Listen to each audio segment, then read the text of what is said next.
Country Fried Minis asked me, you ever have one of those days where you get out of the shower and immediately take a huge pudding shit that takes half a roll of TP to get the marker like Infinite-White poo stains off your honey hole? Well, darling, you know, we've all had days where things just don't go as planned. It's like trying to paint minis when you run out of NULN oil. Just leaves you in a sticky situation.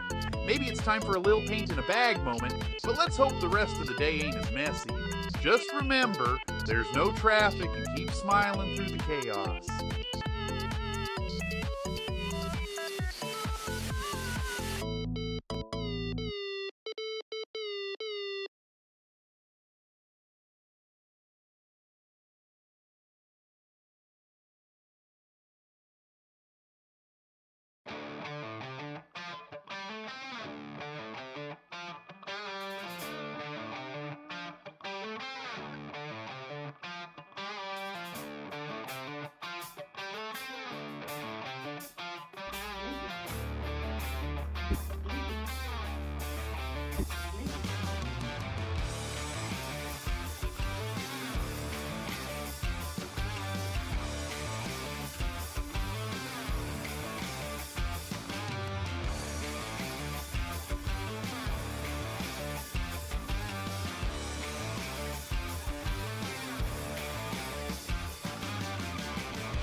Sometimes I listen to robocalls, then fart into paper tubes. They listen to the booty pasta till they hang up. Makes me thankful that I have a functioning colon. Then I hit them with the broke-back boofing, because why not? I'm here and my colon works. I think things are working. It looks like they might be.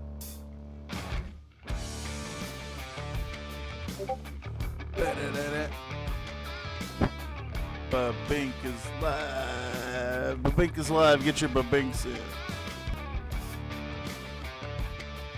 Babink.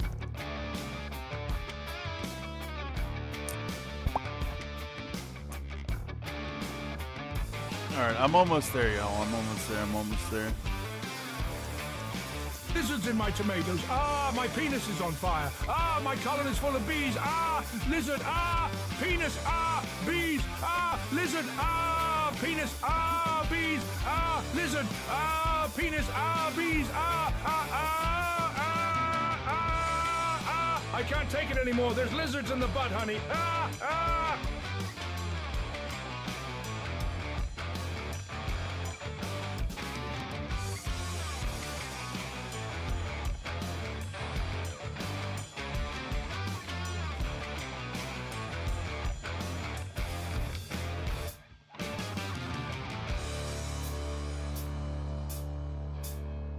Sorry, y'all. I'm almost there.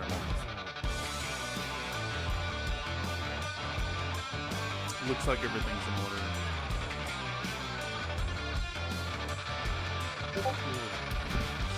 You just wake up.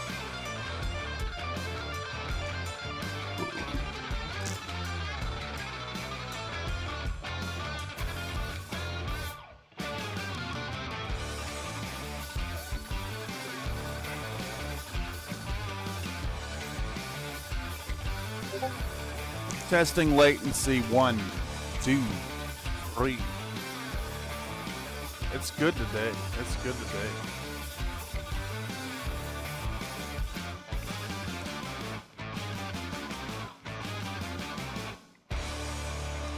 I'm gonna pop that headset off and now I can hear. First off, let's do this. Everything looks to be in order.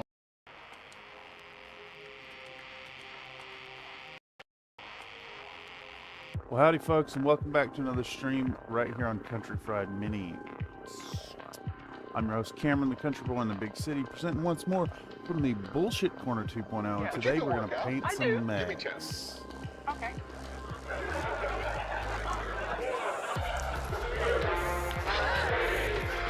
Bye, everyone. She can go on forever.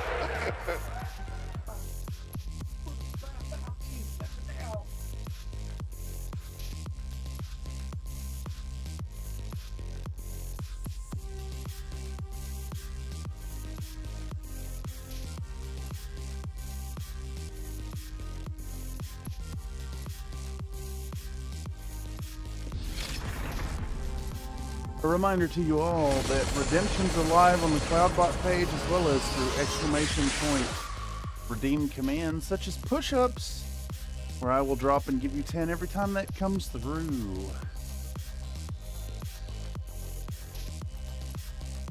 Thank you, Mr. Nathan, for your concern about my physical well-being. Pangea is also live if you'd like to create interruptions like the silly lizard stuff in the David Attenborough. A reminder to folks that 80% of what you contribute to Pangea gets paid out to me, so it's probably the best way to throw tips, other than throwing it directly at me. Latency is working, yes, indeed.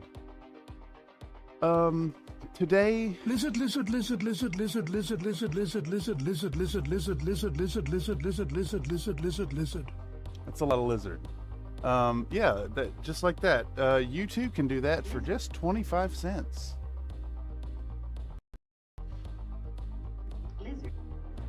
And I actually have the power to replay things, so when there's a bunch of lizards in the queue, I can just do that all day.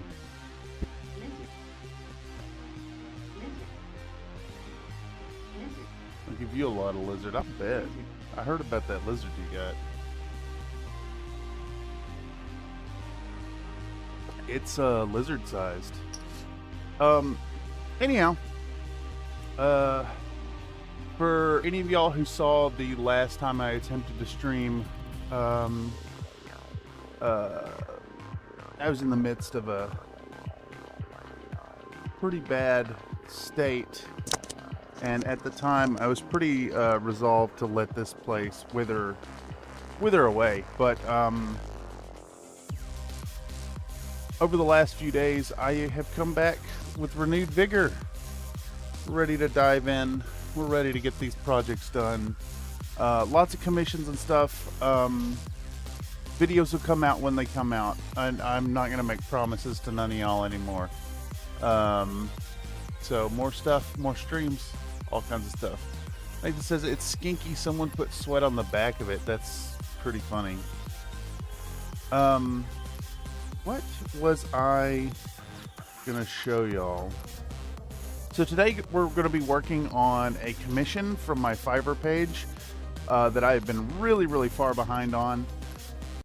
It is for some Catalyst models. The client has requested a custom lance put together from Catalyst models. I've had to source the boxes basically, to get those things together.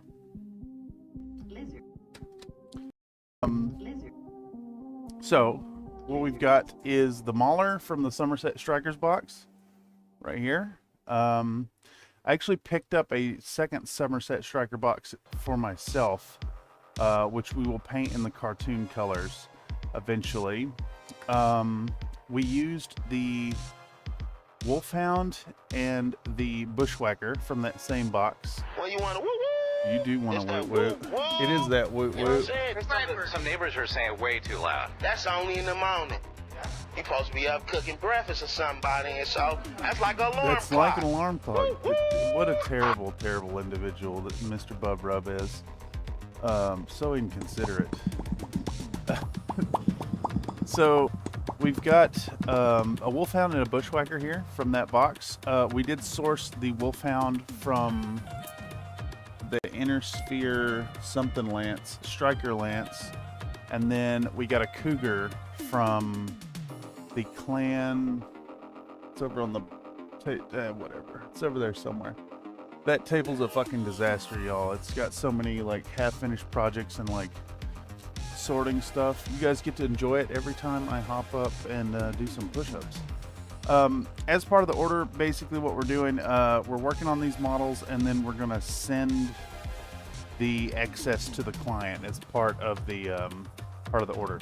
But what they have requested are paint schemes from Mechwarrior 4. Let me pull that up for y'all real quick. I sent one of the pictures to myself for easy access. So our Mauler is going to be this. I don't know if that is going to come through at all. It's like a gray body with this like red splitter pattern, kind of like a zigzag camo. And I figured the best way to do that.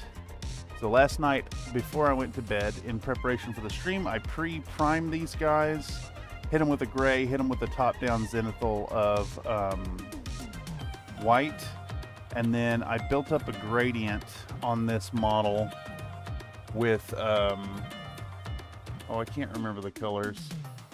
It was, they're out of the red set. Here they are. It was we went with a Scarlet Blood and hit the whole thing with airbrush Scarlet Blood. We went back in with Gory Red, kind of from the underside. And then I hit the top end with a nice top-down spray of some clear orange. So we've got that red-orange kind of foundation. And the plan today is we're going to go back in and we're going to brush paint the gray on it. And I actually need to message the client now. Hopefully they will get back to me. These are actually not due tomorrow, I believe.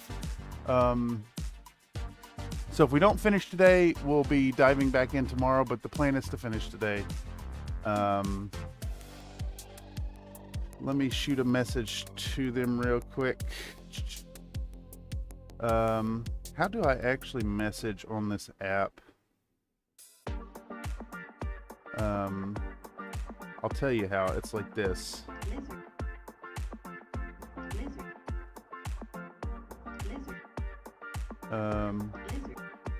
Howdy again. Typing again.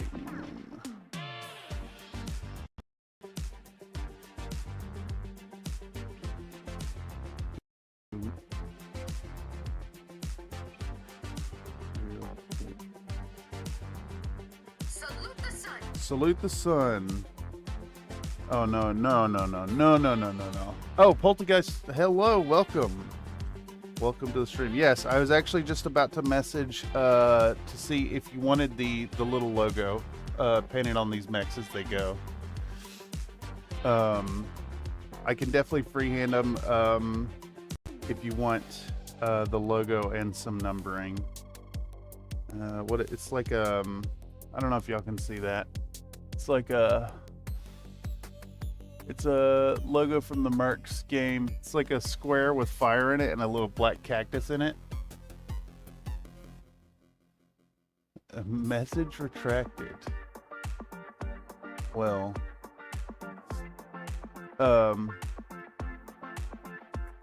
anyhow, I'll shoot it through the Fiverr.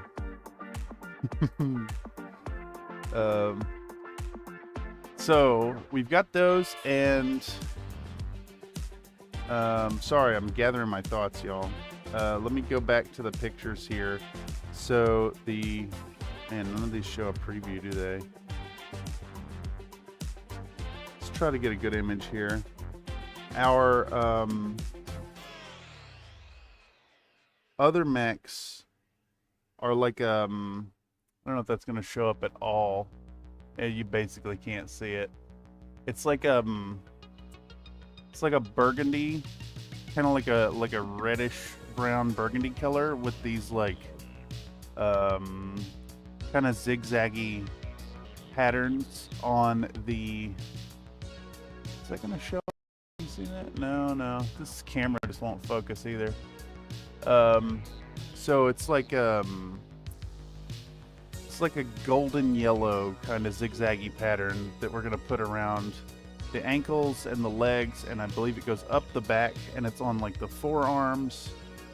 But today we're going to dive in with a little bit of brushwork, develop these patterns, and then we'll go back in with maybe the enamel wash by the end of the day. Not on the Mauler, but the others. Hell yeah. Poltergeist has a strong retraction game, says Nathan. Ah, yes. Not on the Mauler, but the others. Heck yeah, we can do that. One of the things I think sets my commission work apart is willingness to do like the freehands and the numbers and all that fun stuff. So if you want your own commission, check out my offers over at fiverr.com, available, link in the description down below. And of course, keep an eye out on eBay. You want to just buy pre-painted stuff.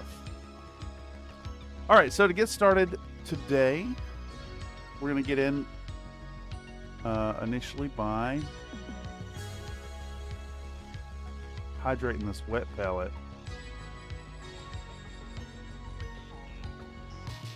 Hope everybody's doing well out there.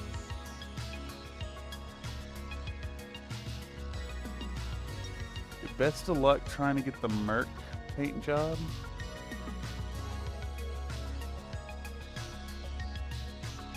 I don't know what that means, sir. The Merc paint job?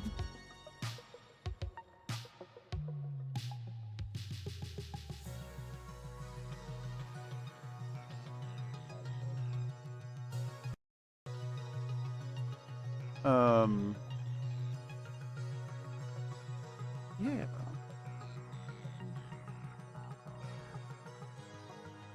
Okay, so what I'm doing here, I know I've mentioned it to y'all before, is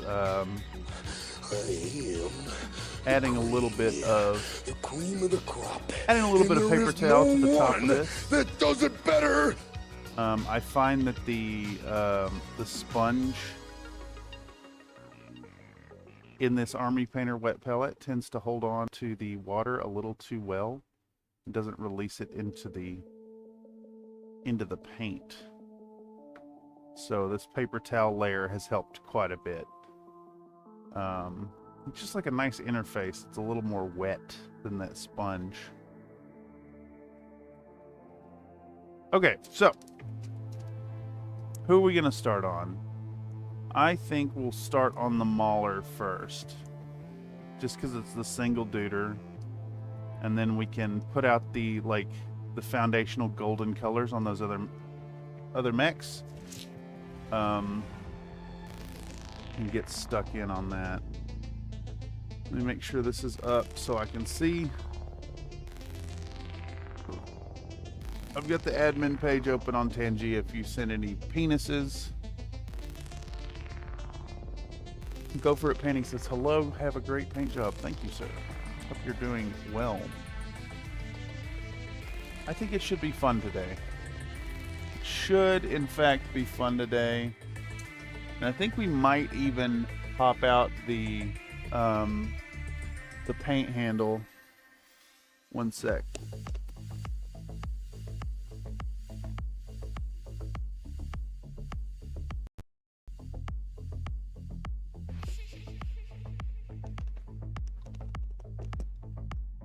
just so I'm fingering these mechs a little less. Alright. Okie day. So, we're going to get stuck in on the mauler with our gray tones. And we're going to need to pick a few. I think we can start with like, I've got this neutral gray I think will be our final tone, but we want a darker one in there first. Like a foundational color. So let's do like, this dark gray is a little too dark, but it might be the one we're working with. We've also got German gray.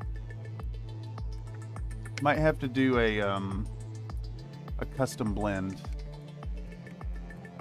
Yeah. Okay, that's what we'll do. Burp.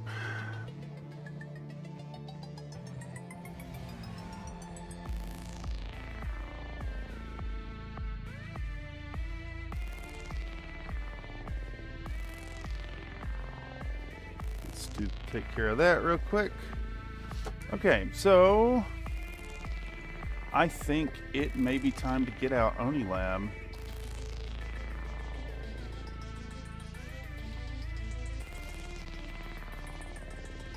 Ow. Get these paints mixed up.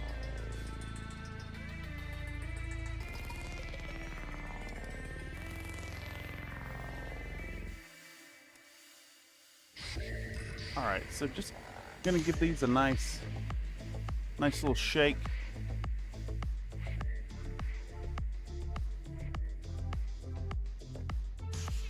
Everything been combobulated.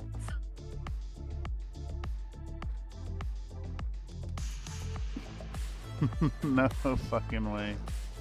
That's disgusting. Y'all don't even know, and y'all aren't gonna know.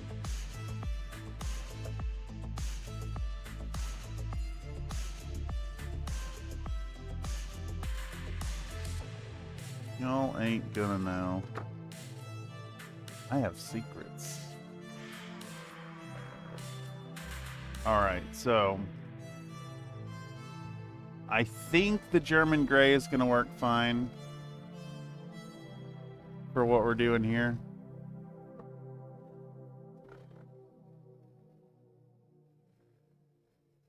We may have to darken it with the dark gray. We shall see, though. All right, one more peek at the Mauler guide. One more peek at that. It is kind of a light gray. It is kind of light. Okay, so I definitely think we can get away with the German gray. It's almost got like a greenish hue to it. I don't really have a color for that. We can probably get that effect if we use the streaking grime later on, because it's got like a little bit of a greenishness to it. Nathan says, Nathan's paper tubes, constant research and taste testing to make sure you know what we know. Nathan's paper tubes are the best for farting in. Yes. I'm inclined to agree.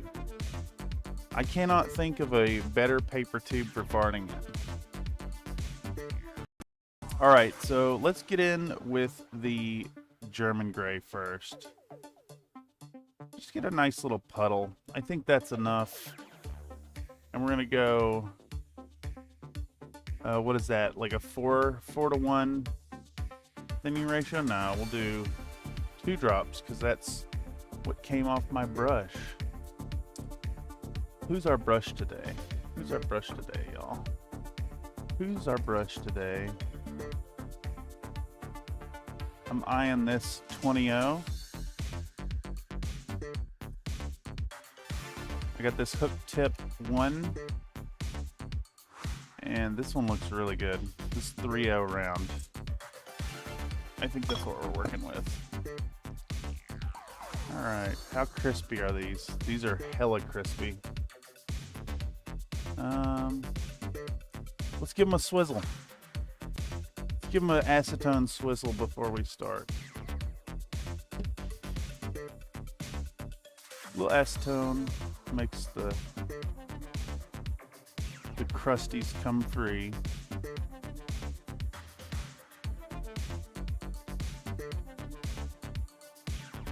Yeah, that one's impregnated with a ton of orange still.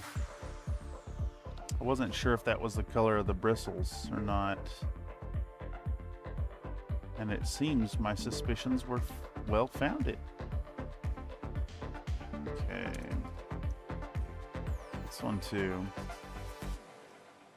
Now, I wouldn't do this with your natural hair bristle brushes. Jeez. But synthetics, I find, are okay for this. All right.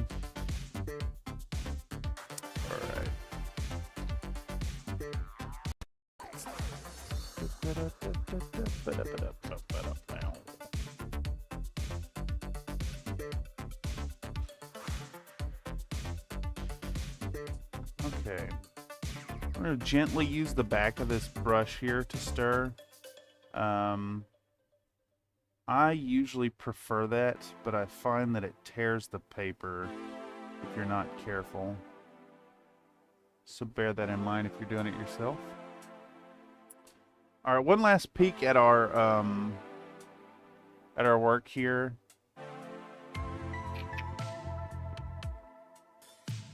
It looks to me that the zigzaggy pattern is kind of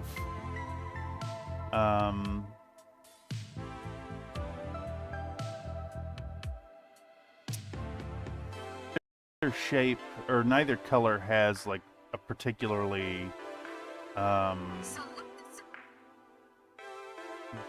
differentiated feel to it, so we can work with that. Oh goodness. Wait, how do I get back to my damn creator page? There it is. There it is. We're gonna do another set of those. There you go. All right, so I think we'll start with the one, and we're gonna set out the initial shapes with this, and we're just gonna go freely. Just gonna come in here and go freely with the gray. A little bright yet. I think the idea is to just start to establish the zigzags. So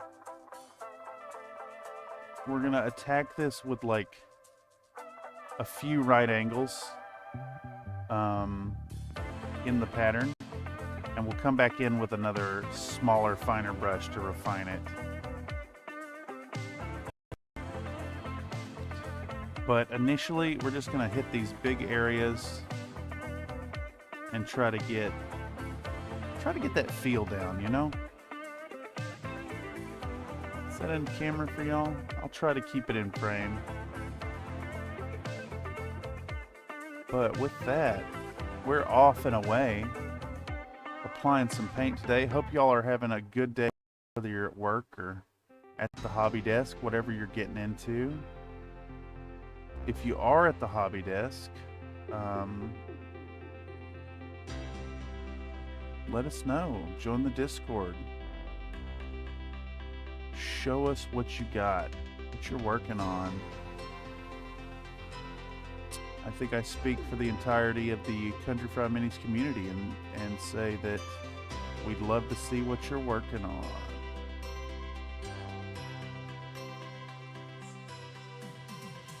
Whether it's mechs, RPG models, pinups, whatever you're painting on.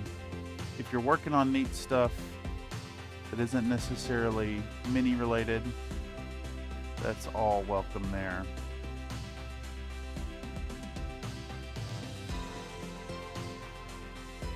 Alright, let's pick a different spot. So I think what we'll do here is just kind of attack this from a bunch bunch of different areas and then slowly work these shapes into where they meet up.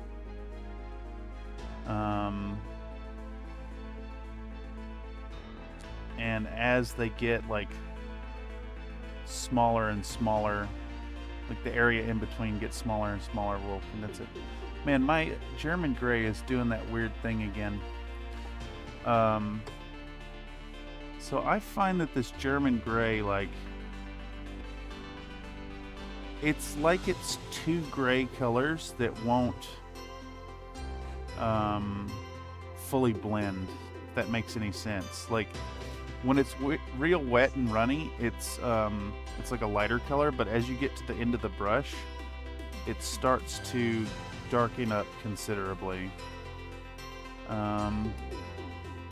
I don't think it's going to be a huge deal, but it's going to create this variation in the color that I'm not necessarily on board for. I think there's some kind of separation going on. Like the darker pigments are way more sunk down.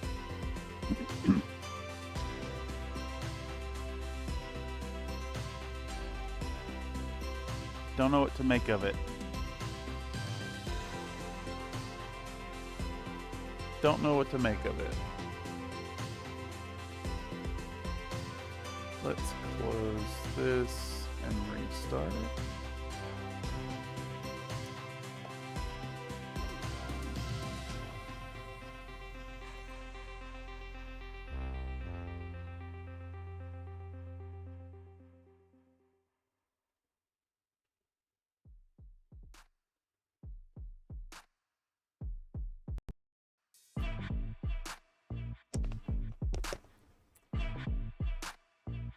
Yay, ads. There we go. My YouTube app was crashing over here. Alright, does our pattern do any like less than 90-degree changes? Is the question here. Yes is the answer. There's all kinds of angles in there. There's even like a bit of like a starbursty shape there. So it's not all necessarily 90 degrees. All right. That's good food for thought.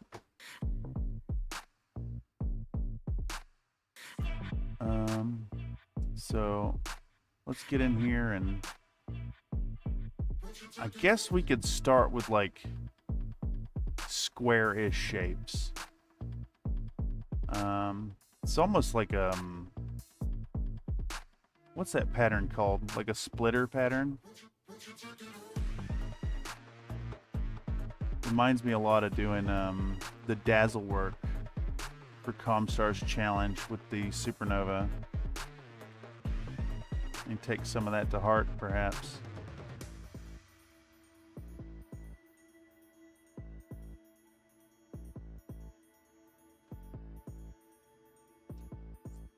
And again, we're applying shapes, and we're going to go back in and refine those shapes with a sharper brush.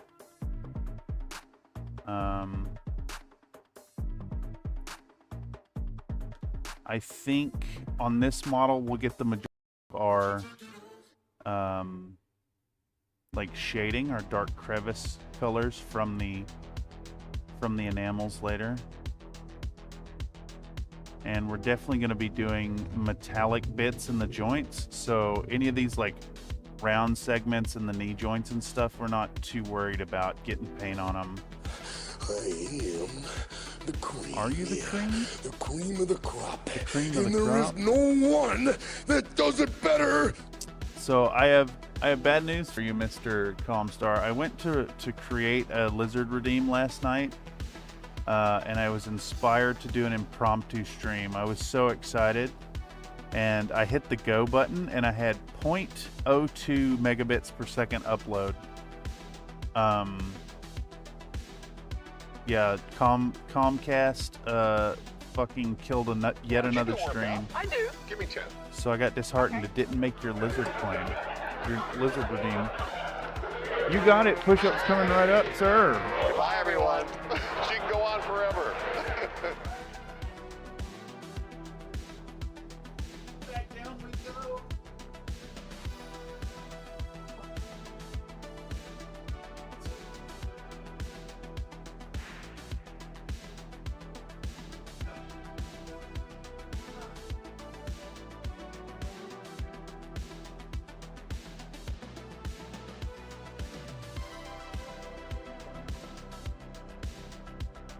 Oh. You know, Mr. Nathan, I've been looking around for a way to get a head cam set up.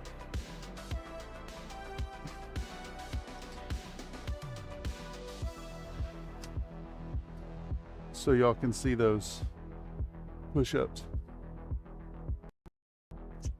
I guess I could turn this camera around. But my apartment is still in a state of flux. Getting there, it is not quite presentable.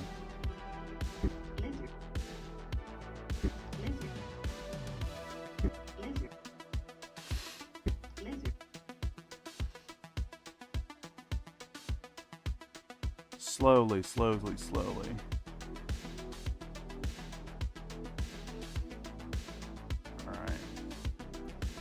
So, gray shapes.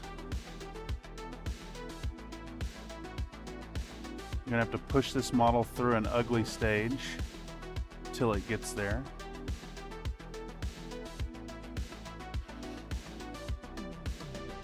I think we can kind of follow our rule of the 90-degree turns. And it should help us to develop this visual tail that is this strange camo pattern.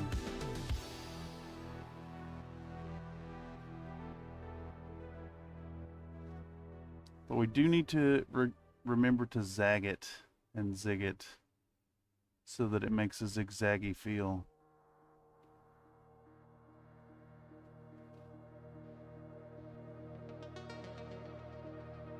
Alright. It'll come together quickly, I think. How about like a 1, 2, 3 stair-steppy kind of pattern back there?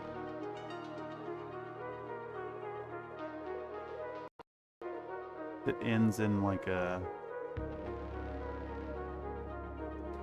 another turn right here. Yeah, that looks great. And again, we're going to come back in, we'll redetail some of this stuff with our metallics. Is that in focus at all for y'all? I sure hope it is. I can't really tell. I'm going to do a preview projector. I've been struggling so hard with this camera. It will eventually be improved with, I don't know, like a mirrorless or something.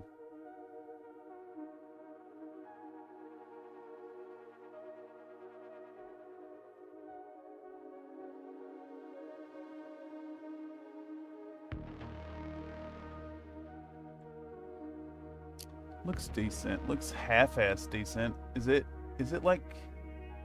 It's not really focused, really, is it? See if we can fix that.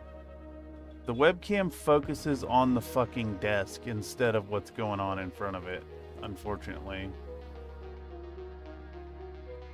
Let's try here. Let's try to... I think it's here. We turn off the autofocus, maybe? How's that? It's not really focused. Not where I want it, at least. It's still just focused on the fucking desk.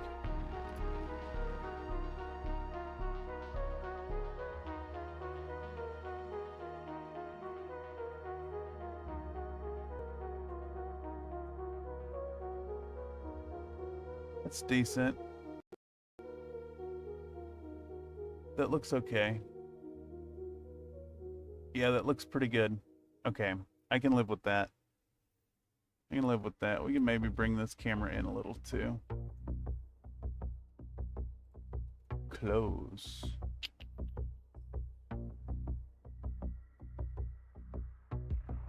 All right, let's work with that. It is not in focus. Yeah, it's really bad. This, so I have learned in doing this that webcams seem to be really, really bad at, like really bad at, focusing on small things.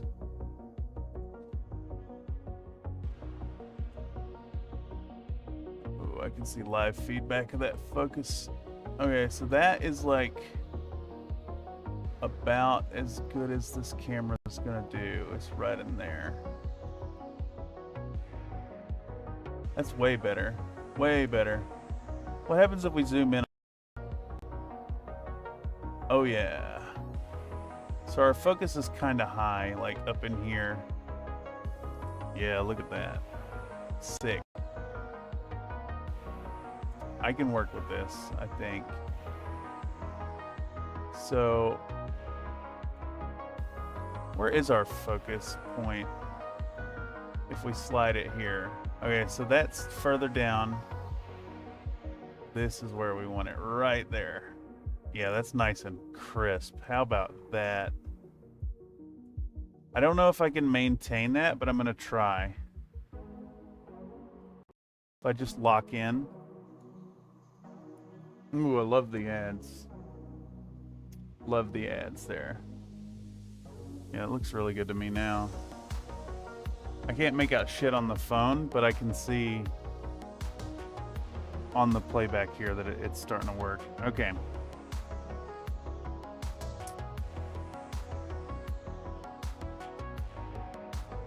I just got to remember to work just a tad higher than I normally would. Just a little bit.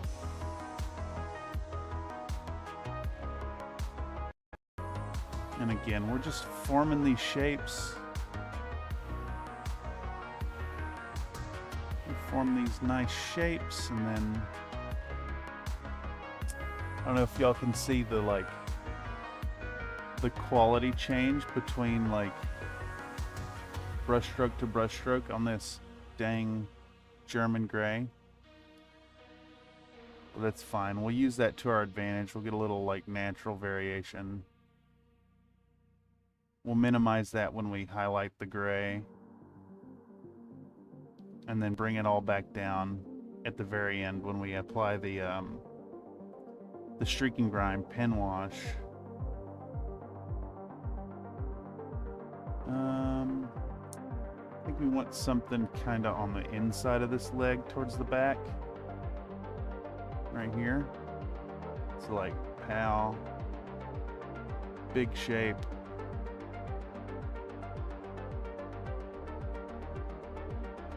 Big shape, big shape. And then I think this one's actually going to be like two conjoined squares. Wow.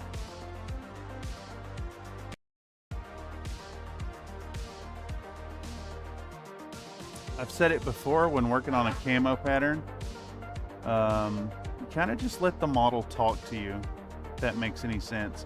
You get like an overall idea of where you're going with it, and then it's hard to explain. The mini will tell you if you just watch it. All right, let's do. You can bring this out a little bit.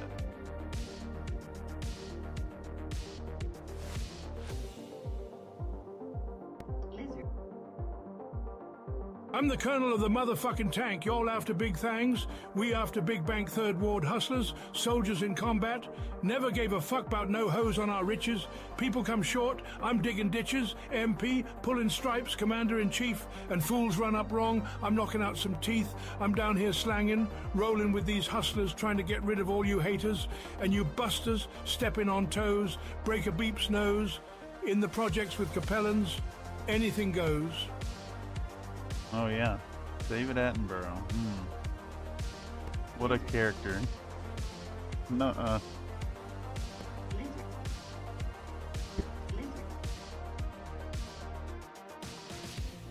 Okay.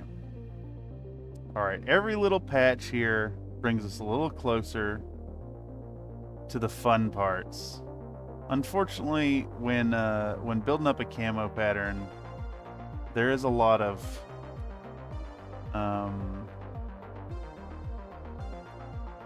blob assignment. Yeah, that's what we'll go with. Blob assignment. Fun fact, this paint job in game zigzag, that's interesting. It's a little zigzaggy. I do recall quite fondly Mechwarrior 4. Mechwarrior 4 was actually the game that kind of, well, I start to say got me into BattleTech, but that's not true because I was in it before that. Because I played Mechwarrior 3, and then as a kid I played the Crescent Hawks games. Mechwarrior 4, I think, was the most influential game on my BattleTech experience. It definitely contributed to my love for the FedCom Civil War era, and really influenced a lot of the designs that I really like. It influenced my choice in mech designs. I love the Bushwhacker. I love the Uller and the Puma, and the Mauler. This is fabulous. Wasn't too keen on the Black Knight design, but now I appreciate it a lot more. Grinning Idiot did a really nice 3D print design that's faithful to it.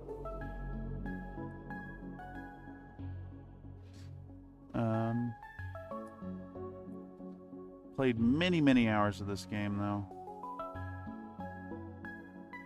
Probably 10 playthroughs, realistically.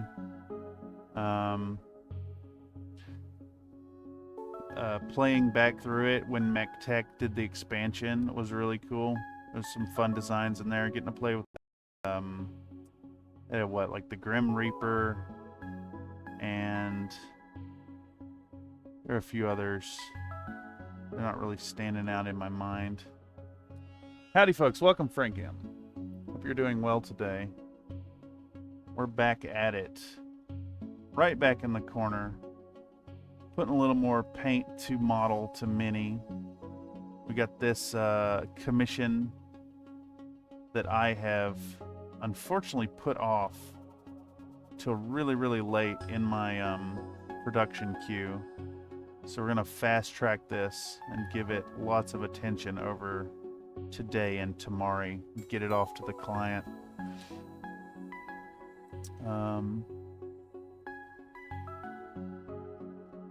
It's been a hell month, y'all.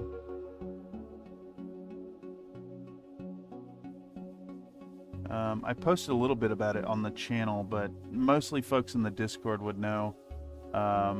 I had a really tight month last month, and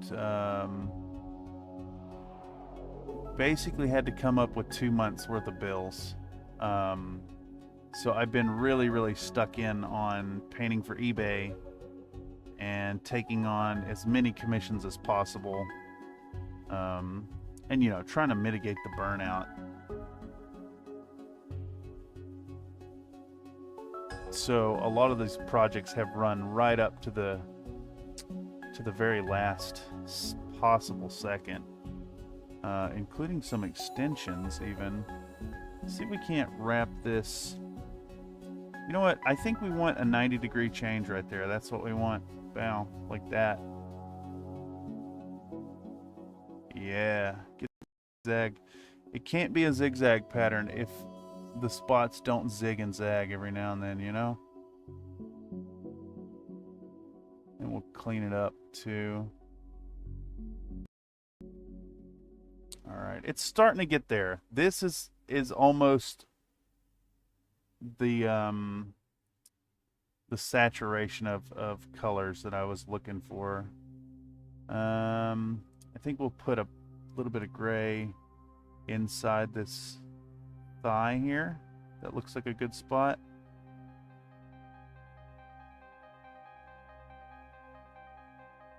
Wow, that looks good there. We'll maybe even bring it up like that. Yeah. Pow.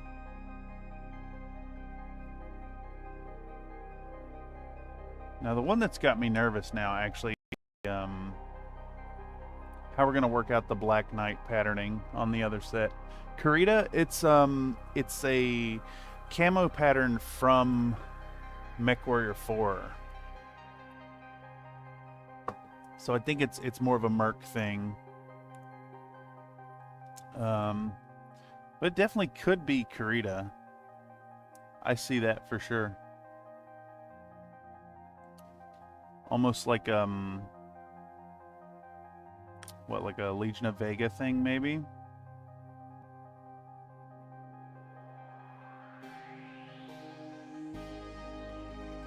Let's get that gray up here.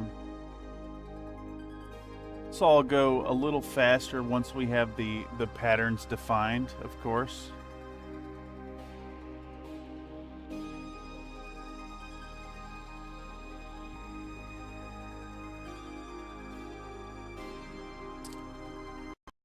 Don't know exactly how long we're going to go today. Would you do a workout? I was actually thinking pretty long to really get these done as much as possible, She can go on forever. and to maximize the amount of time given over to push-ups, which I will give you those in just a second, Mr. Nathan.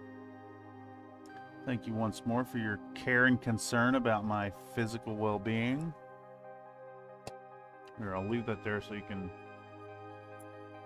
stare at it. Push-up time!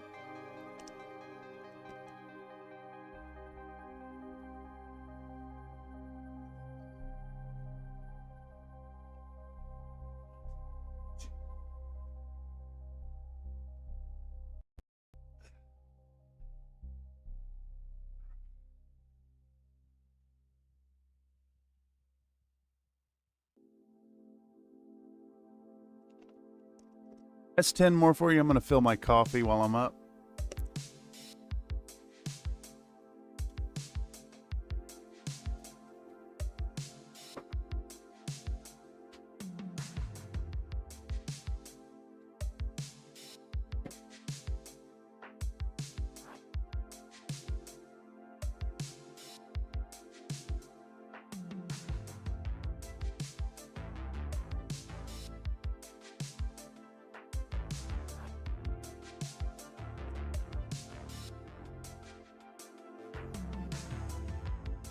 Frank M says, cool, Mechwarrior 4 was my favorite one. Yeah, I get that. In fact, I dare say that Mechwarrior 4 influenced my Mechwarrior 5 in a really negative way. Like all the missions in Mech 4 were, you know, linear, and there were enough of them to give you options, but it wasn't like the whole procedurally generated, like, infinite experience that Mechwarrior 5 was going for. If anything, I'd love to just get basically Mechwarrior 4 in the Mechwarrior 5 engine. be really cool.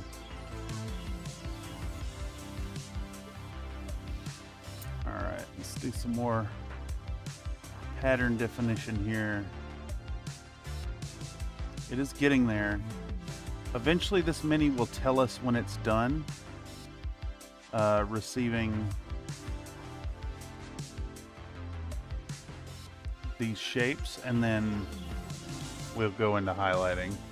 Blizzard, like the like Diablo, Roderick cubes. I gotta admit, this putting paint on this mauler is making me excited about painting my own. Like I said earlier, I ended up picking up the Somerset Strikers box for myself.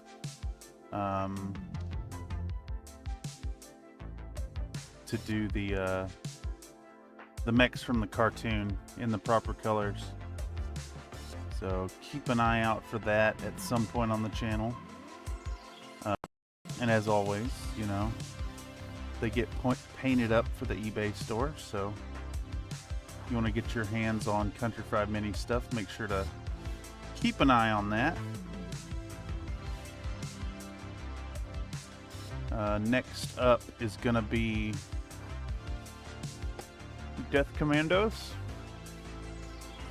These guys are going to go up on the store. I've got a whole set of them. Some, what is it? It's a Stalker, a Raven, a Cataphract, and a Vindicator. And then there's a Swiftwind Scout Car and a Sprint. A Sprint helicopter with the C3, or with the tag laser, and then there's something else. It's like an LRM truck or something. I think they need to push it one way or another. Either go with more complexity and sim-type gameplay, or make it more arcadey and fast-paced. Yeah, you know, that's a good point. I know you've mentioned your love for Mech Commander before. I could really see them being super successful with like a modern graphics Mech Commander, or not Mech Commander, Mech Assault, is that what it was? The like arcadey RTS thing.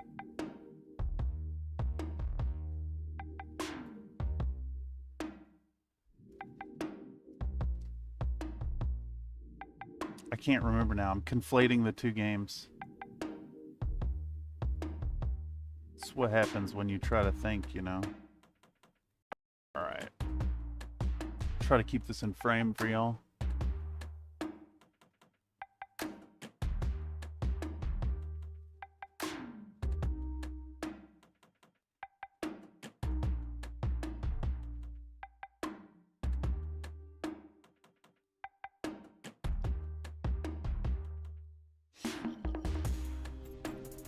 It's interesting as a BattleTech fan, looking at the Mechwarrior games. I'd really love to see like a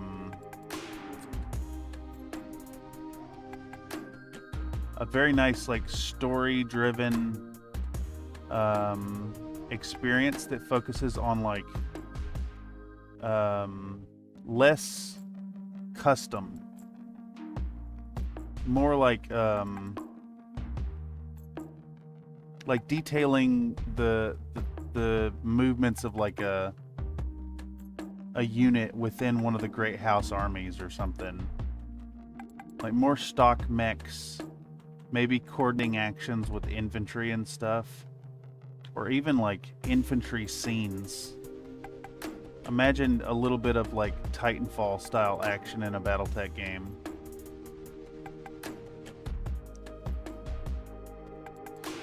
Both would be great. Mech Commander is a real-time strategy. Mech Assault was DM and such. Oh, yes. Yes, yes, yes.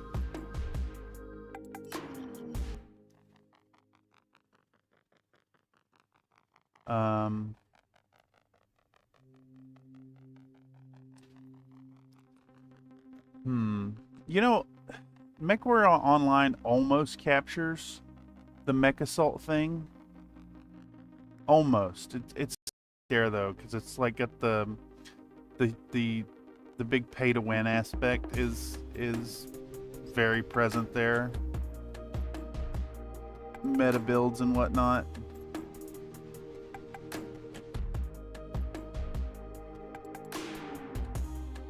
But I have had a fair few really fun rounds. I recently got to play with Mr. Kotex, and he took a trebuchet, and I was running my Rifleman 2C, and we had a blast. Well, I speak for myself there.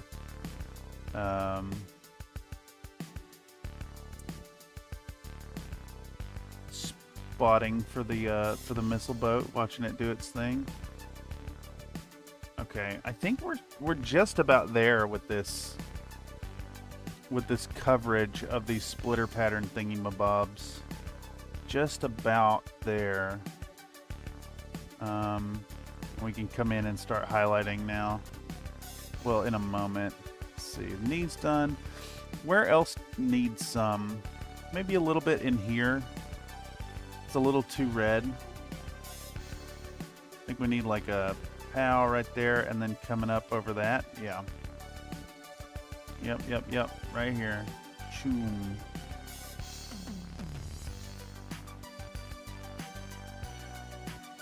Trying to pack these shapes in around, you know, irregular surface. And then we'll clean up the guns, of course, with our metallics. This is a little too red, but I don't want to do the same pattern over here. What if we did like a square right here that comes down like that?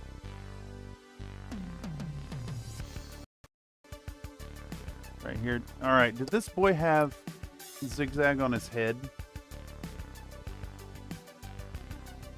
He does. He does indeed have zigzag on the head. I don't know if y'all can see that, but it is definitely...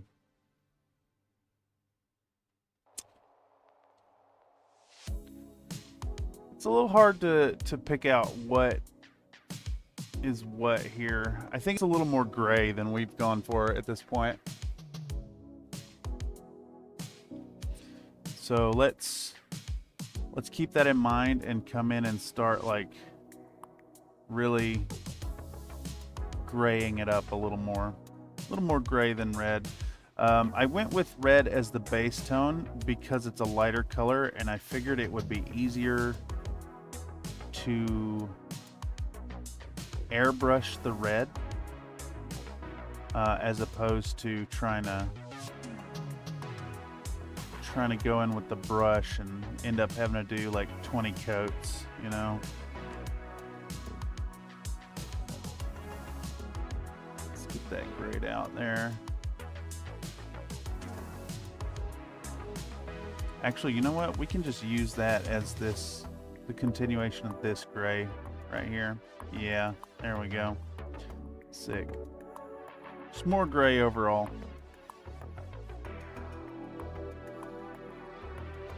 It's really about 50-50, but it does appear that the red pattern is like smaller groupings.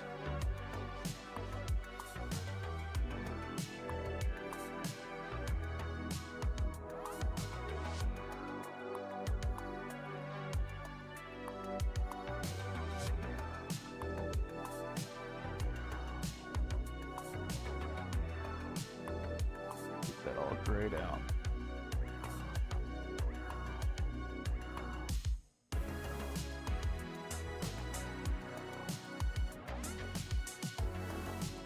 All right, so on that note then, let's just continue this big gray patch right here. Make it bigger. More gray, more gray. We'll hit this tipping point and it'll eventually look like it's meant to be gray with red patterns instead of the other way around. So we'll do the same thing over here. Maybe like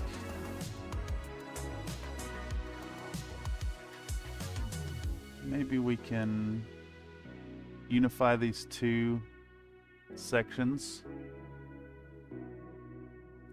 right here, maybe. Now,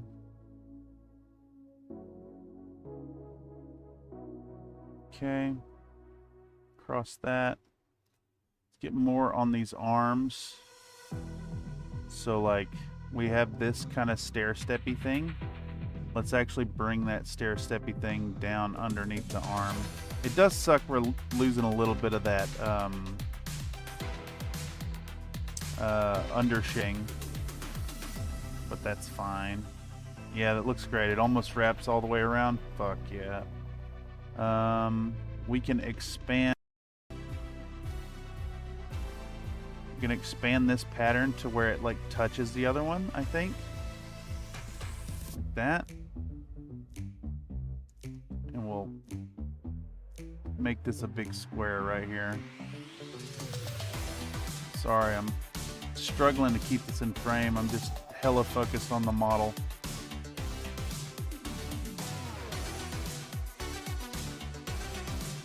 Sometimes I forget this is for y'all's viewing pleasure.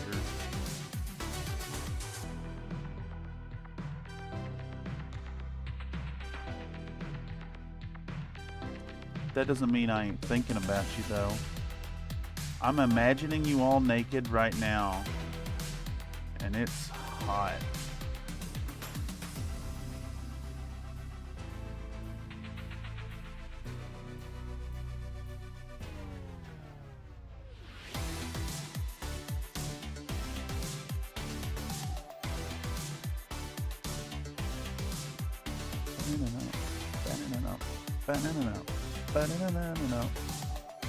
All right, so this section right here needs to be a little bigger, I think. Yeah, let's bring this out like that, and then we'll do another little like square stair steppy.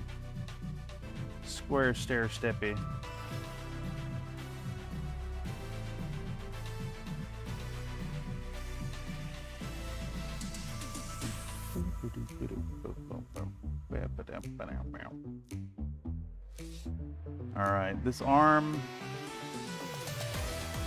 needs another stair step right here that comes down into the back. Yep, there we go.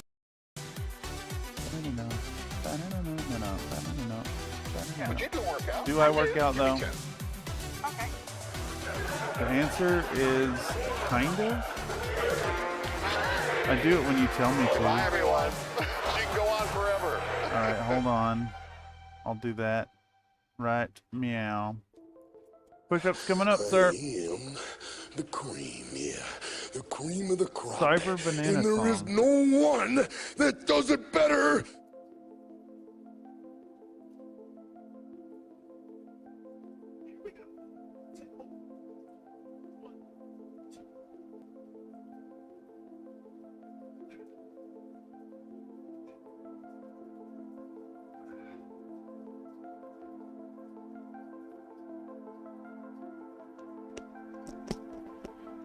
Okay. You know what? I didn't record the last set. So I'm going to do that now.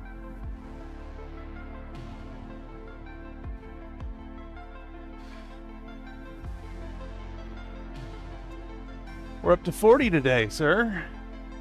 This is going very well.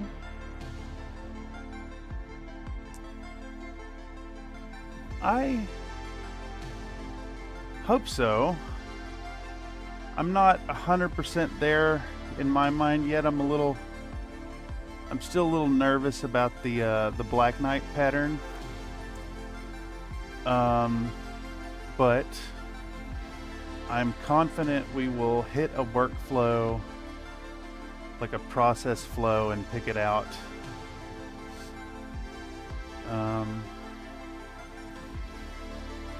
This is starting to look like the pattern though, right? Like, I think we're just about there. This is about to tip over and look like a gray mech with red pattern. It's almost there. I think what we need to do is pull a little more gray on this arm here. Nathan donated a $2 super chat. Taste the fart bow. What? What the fuck is a fart bow? Thank you for the generous donation, Nathan. I don't know what a fart bow is, though. Oh my god.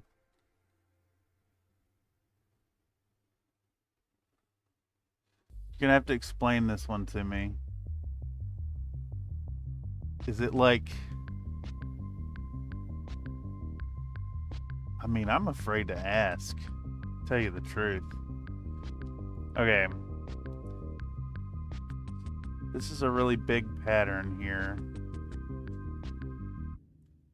I think what we can do to fix it is to just bring this out like that. Bow. Boom. Cut these corners a little sharper. Yes, there we are.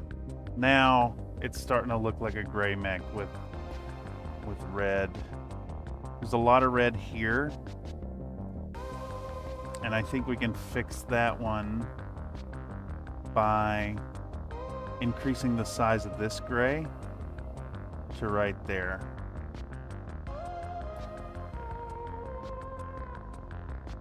I think this is what I mean by the model will kind of tell you when it comes to camo patterns.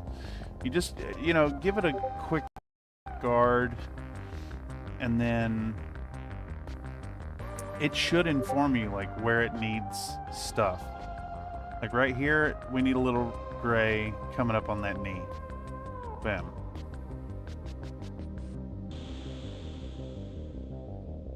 And then now, because we extended that, we lost our stair stepping a little bit. So we want to bring this out a little bit more right there. And then to really reinforce that stair stepping, we're going to make another square jut out right here. And then it ties back into that foot, and this whole section looks a little more gray. That's looking pretty decent. This is all very red right here, and I think that's another spot where we can potentially fix it by making this bigger.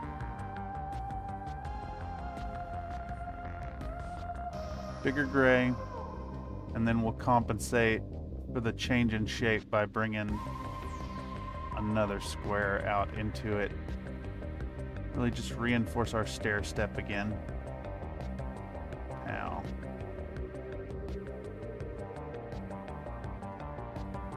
Okay, I think we just hit a point where I am nice and satisfied. That's what she said. And we can work with this. This is very red. This is very red. So let's bring this one out a little bit too. Right here. Now, put another square on there. Get our nice zigzag 90-degree thing happening. What is this? Nathan donated a $5 super chat. It's the prismatic effect caused by wet farts filling the air with a fine mist and the dingy sunlight passing through, said sharp miasma, orangutan, pig, broccoli, taco, hot dog, pizza, fries, hamburger, bacon, hot dog, orangutan. What the hell? You what now? It's the prismatic effect caused by wet farts filling the air with a fine mist and the dingy sunlight passing through, said Shart Miasma. Jesus, those are words. Orangutan, pig, broccoli, taco, hot dog, pizza, fries, burger, bacon, hot dog, orangutan. Holy moly. Also, in terms of highlights, I really don't mind what colors are wet, but per Mechwarrior 4, the lasers were green.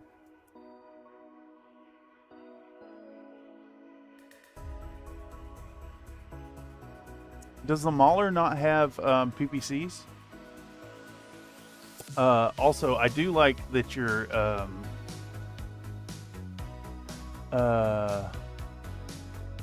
clarifying that. I thought Mechwarrior 4 was medium lasers red, small lasers green, large lasers blue. Am I misremembering that? That's what I usually do on mine. I can do all the lasers green if you want. But I guess I should have asked. Damn, that's on me.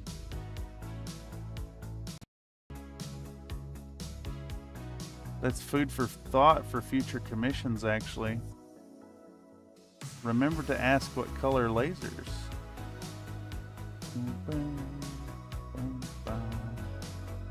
Alright, I think I'm happy with that amount of gray. That looks like a gray mech with red striping on it. This is a little red up here. We could maybe fix that by pulling a little more gray down on this across the back here. Shit. I think red was large, green is medium, and blue is small. We can go with that. If that's what you'd like. I can absolutely make that happen.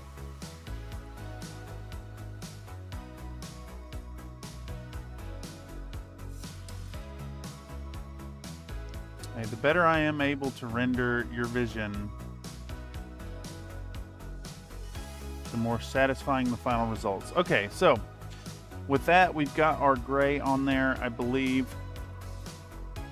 We're going to swap to our, maybe this 3.0 real quick, and we're going to come in and clean up a few edges, like right here. Look around for anywhere that's a little bit rough.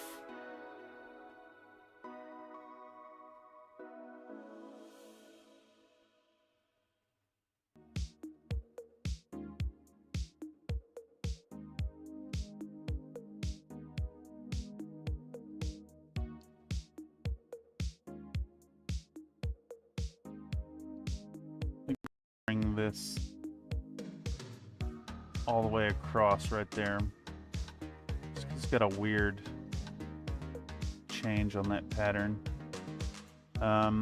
This edge is a little blobby, so we're going to clean that up with our sharp brush here. Now, straighten it off. Same here.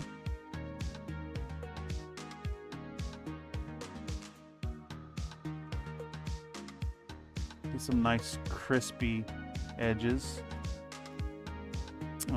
This is a little rough at the top of this one. So we're going to come in here and make that nice sharp 90-degree angle edge. There we go. Here's the same. This is a little rough right here. So we're going to get it in position, and we're going to clean that edge up. Here as well, we have a weird thing happening, so we'll expand the edge. I'll bring it to a nice crisp point.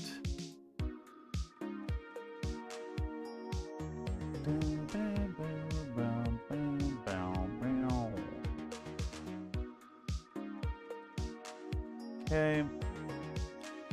Just looking for any more rough edges. This one could probably stand to be sharper. So we're gonna pull it out and we're gonna crisp it off. There we go. This one's a little wobbly right here. So we're gonna smooth it. Same here, we're gonna pull that down and we're gonna crisp that edge. This one is not sharp, it's round, so same deal. Out, crisp it off. Looking good to me. Same here, fill in those gaps. Ow, sharpen this. Looking good. This is a little blobby right here. So let's sharpen that point. Ow. That looks good to me. All right, beautiful. Think a bit more gray on the forearms, the barrels. Oh, do you want, I was actually gonna metallic those, but that you raise a good point.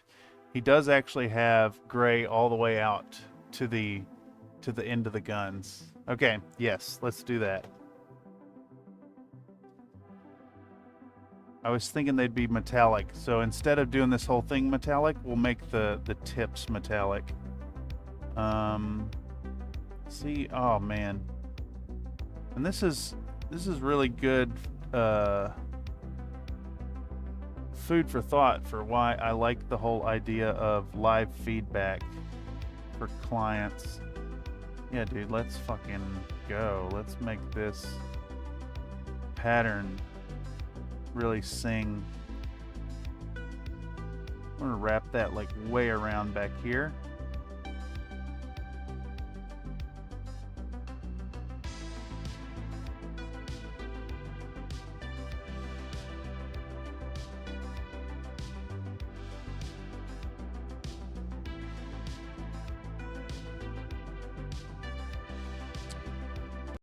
Pull it down to here.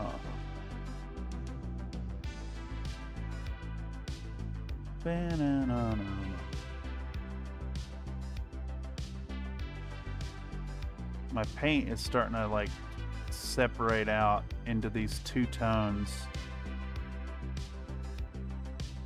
Try to smooth it as much as possible. Now,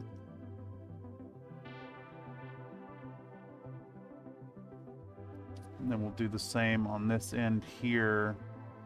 But I think instead of coming down from the back to the front, we're going to come from the front to the back. Yes, please. Yeah. Yeah, we're going to make this work. Let's stair step this back the other way. Like that.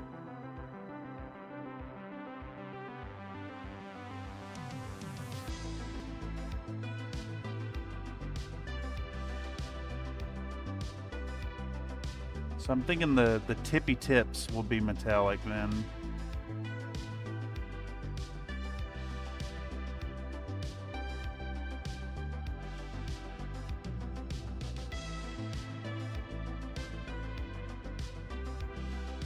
That little last little ring on the end, maybe.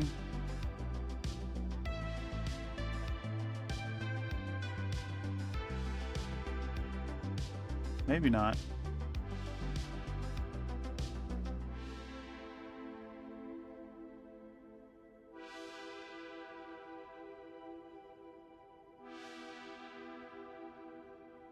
I'm gonna have to put more paint out. I don't know if y'all can see, but this fucking paint, so it's like, it's this color, it's this light nice gray, and then you streak through it and it becomes this darker color. I have no idea why this particular paint does it.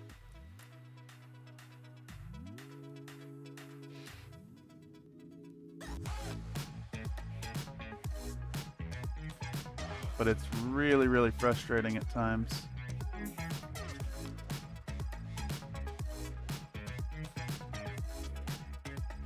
I need the lighter version of it. It is seriously like two colors in the same bottle.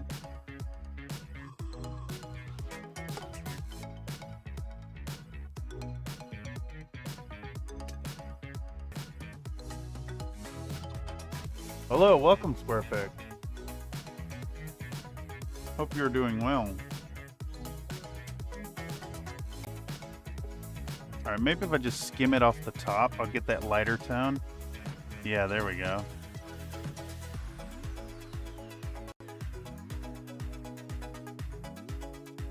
I almost feel like this is some kind of weird, like, refractive index thing that's happening.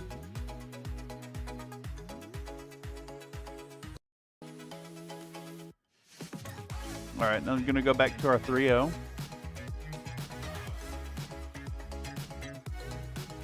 I'm going to sharpen that work we just did. Make those corners nice and pop and crisp.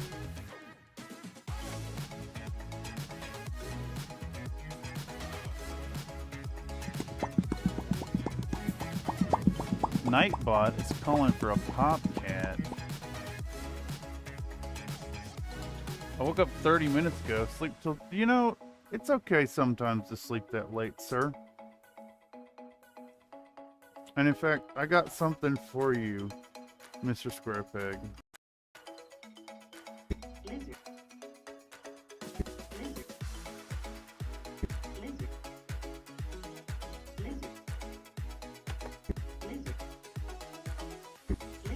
No, it's probably the pigment separating at different solution levels. It's wild, Mr. Nate.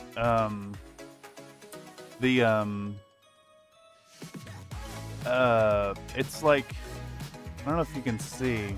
Okay, so this is the color I'm expecting right there, right? But if you turn that far, you see like this really dark, almost like black. This German gray has vexed me with that the whole time. Foot cam next.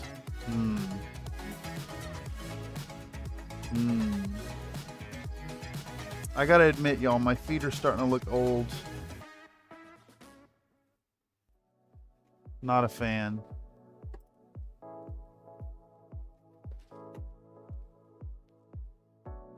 More camera angles? I do want another camera somewhere. I kind of want one like, in an ideal situation, I want one kind of like right here, looking in on the work. I do have the roof mount, or the camera. If it makes you feel better, the gray and the references change shades a smidge throughout. Yeah, the big thing, oh, I do see it. The big thing I'm seeing in the reference, and it's not really showing up here, there's like this greeny tone kind of in the gray that I'm really hoping to try and get. And it does have chipping, so that has me excited. We will chip it up some. All right, so from here, time to highlight. Maybe not. Maybe it's time to wash, to do like an ink wash.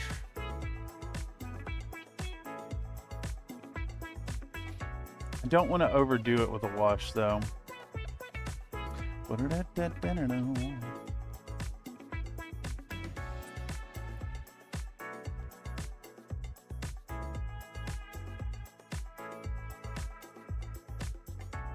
really sure here. I see what you mean. I think that's just stone texturing. Old feet is a sign of old feet. Yeah, dude. I'm getting old, man. Getting old.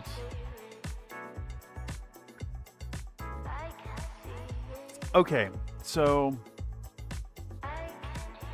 let's highlight it. Let's see if our neutral gray is bright enough to use as our highlight tone. I think it will be. It looks it to me. That's dirty water. I want clean water. Actually, I also want fluid retarder in this. A little bit of fluid retarder to slow down the drying. One drop ought to do it. I can see that my wet palette is kind of drying out a bit already. 1:30, not too bad. We're only 90 minutes in on this, so I'm feeling pretty good about that. It does mean that we'll be able to go into our next pieces with a fair amount of time on the clock. I think we're going to switch over to this 20-0 liner. And I'm going to start highlighting, y'all. I'm just going to come in here and start putting a little bit of highlight work on these boys. Ooh, this brush may be dead. Let's see. Are we using the 3-0? Is that splaying out? Nope, that's good. Alright, how's our highlight looking? Yeah. Fuck yeah. Alright, so we're just going to come in with our lighter tone and kind of do a little edge work everywhere we can, but keep it very light because it's an intense highlight. Actually, we may need to make an intermediate. Lizard.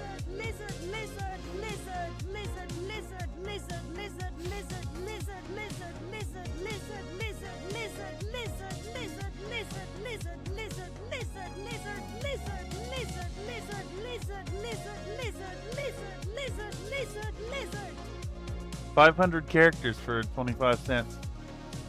Alright, so... Okay, Mr. Nate. I have one for you. I played it at the beginning of the stream. But this one's just for you. Lizards in my tomatoes. Ah, my penis is on fire. Ah, my colon is full of bees. Ah, lizard. Ah, penis. Ah, bees. Ah, lizard. Ah, penis. Ah, bees. Ah, lizard. Ah, penis. Ah, bees. I can't take it anymore. There's lizards in the butt, honey. Don't you hate it when there's lizards in the butt, honey?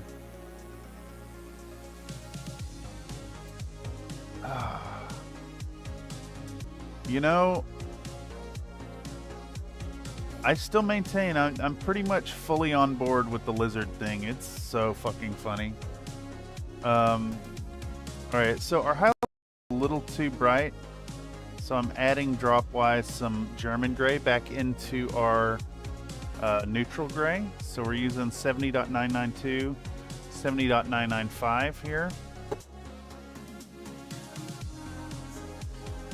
And I think our neutral gray is a lot stronger than the German gray. So I don't even know if those two dots made a difference. It maybe did. Maybe did just a bit. Are we still kind of half-ass in focus? If I can remember to hold it a little closer, it will be. Lizard, lizard, lizard, lizard, lizard, lizard, lizard, lizard, lizard, lizard, lizard, lizard, lizard, lizard, lizard, lizard, lizard, lizard, lizard, lizard.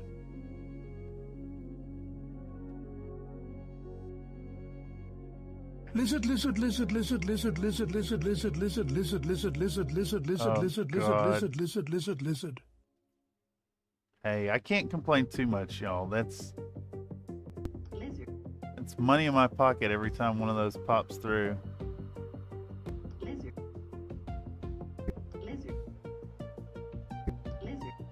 Dude, this German gray is like not even affecting this.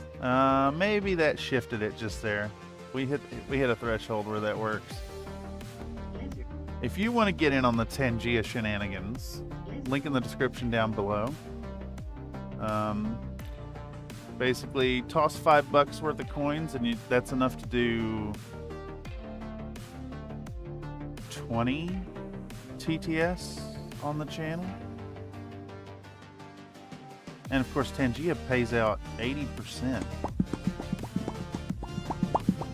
Sometimes I listen to Robocall, then fart into paper tubes. They listen to the booty pasta till they hang up. Makes me thankful that I have a functioning colon. Fucking Then booty I hit pasta? them with the Brokeback boofing, because why not? Brokeback I'm boofing. here and my colon works. Can you explain that to me?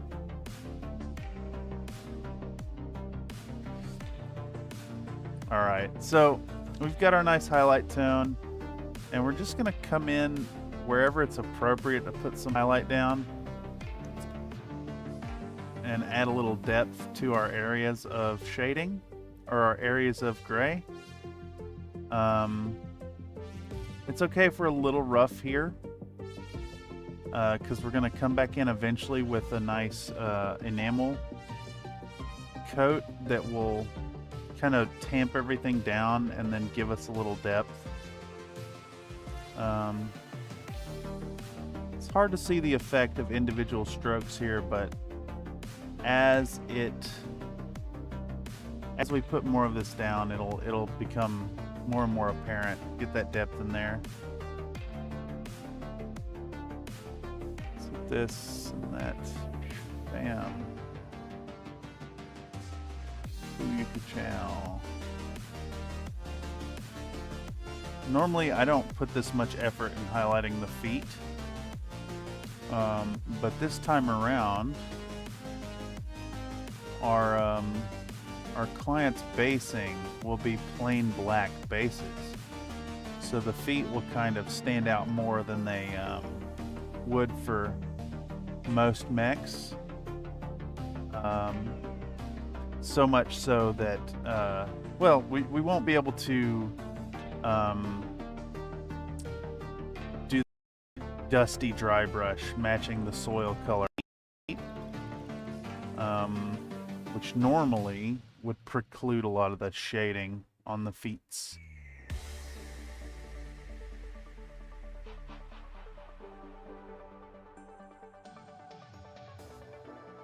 So we're going to compensate with a little extra highlighting on them tootsies. Slowly work our way around.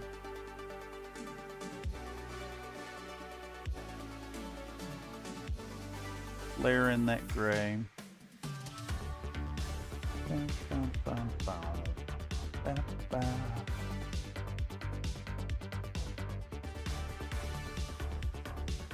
we go.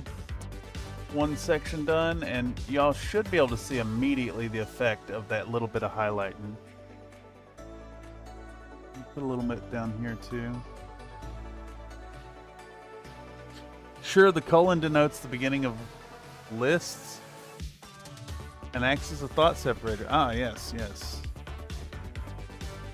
You're talking about literary colons.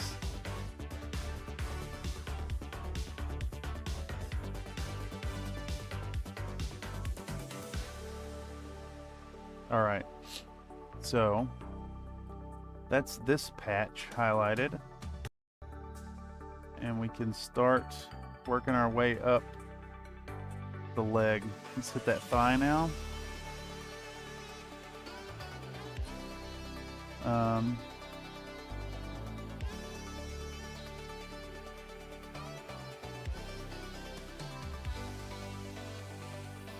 Just a little on any areas that look raised, that look like they'd catch the light, but then all the leading edge of any of these squares should be highlighted, I think.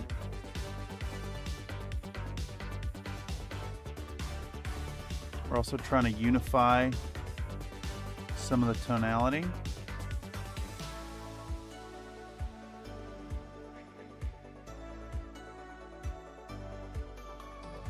God, my nose is itching like mad.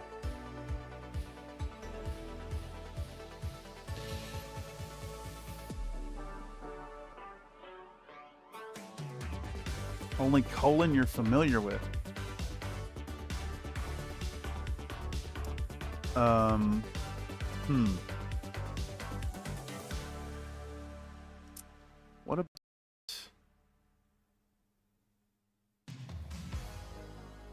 What about this though? Yeah. Would you do a workout? I do. Give me 10. Okay. What about this though? Bye, everyone. She can go on forever. What about this though?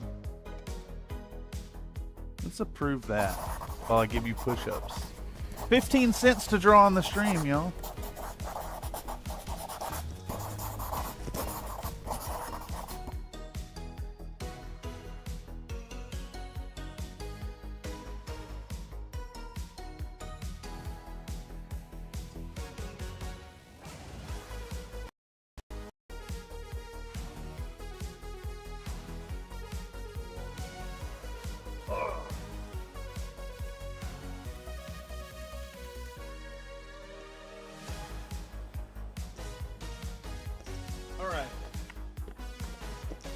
remember to properly grease the bed.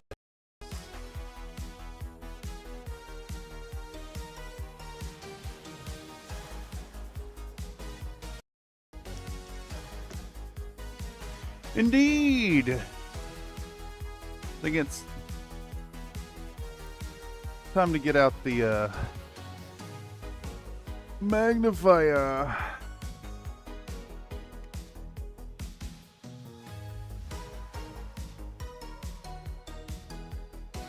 Bum, bum, bum, bum, bum, bum.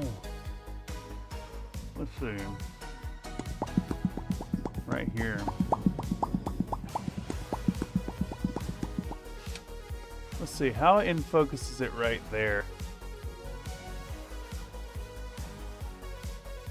That's a good spot for me to work with. This brush is fucking garbage.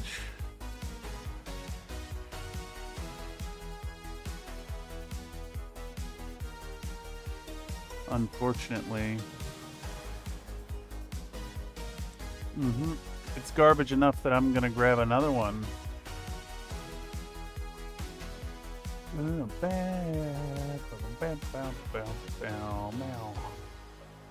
How about just a fucking, like a straight up new one? Let's try this fresh number 2 with a nice, crisp, fresh tip on it. When you turn on the headlamp, the Mini comes in a better focus. Is it just better lighting? Well, I'm closer to the camera. So I locked the autofocus. I kind of want to work like more over here, but that doesn't really work.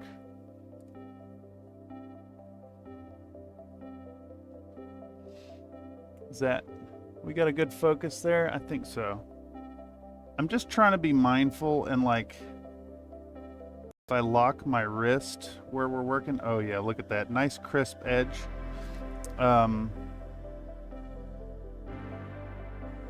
This is a great reminder to y'all that when you're doing tiny work, it is not always about the size of the brush. It's the size of the tip of the brush.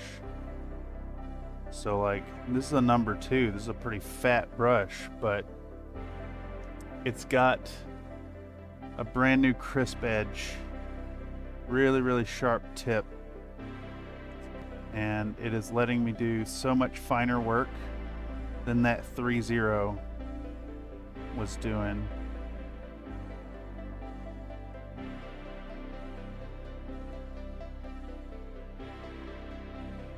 There we go. Trying to hold this still too so y'all can just see what's going on here. Trying to kind of save this back here. This got a little mangled when removing the mold lines. So we're just going to compensate with the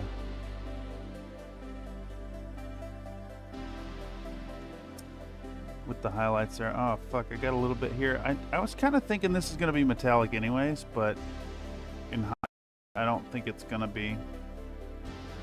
Let's give this boy a good little rotate. It's about how you use it. It's not about the size. I think that's true.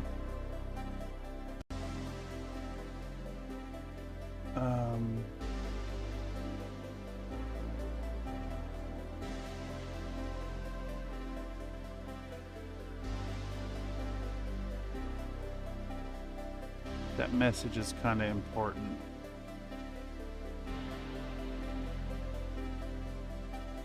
I need to answer that.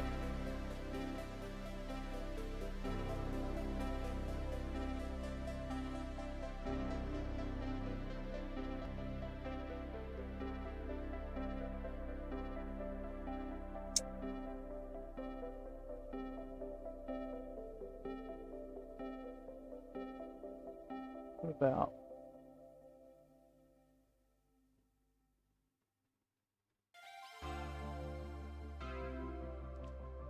You made a little boo-boo right there.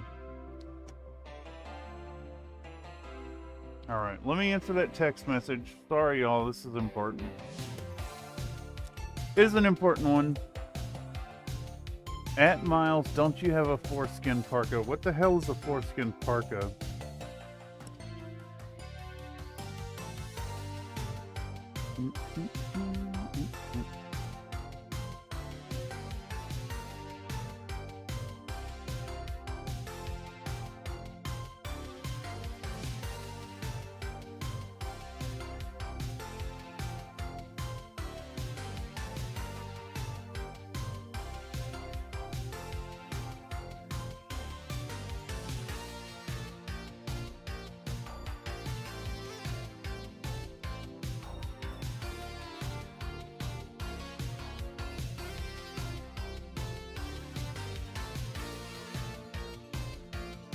Alright. That is dealt with. And then we're gonna replay that.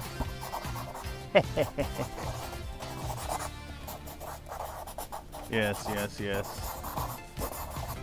Oh, I couldn't. I tried to do a quick response to it. It didn't work.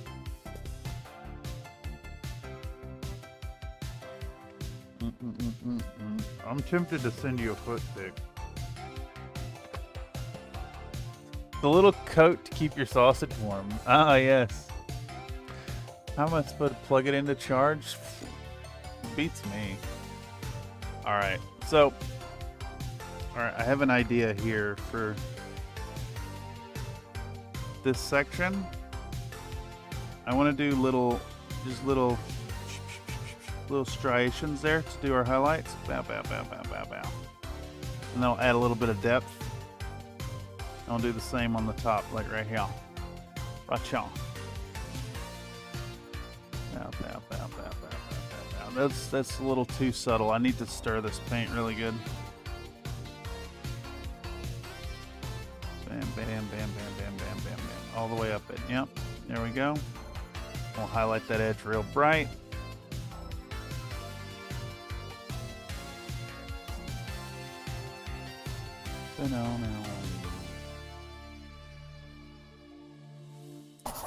Same deal. Ah, yes.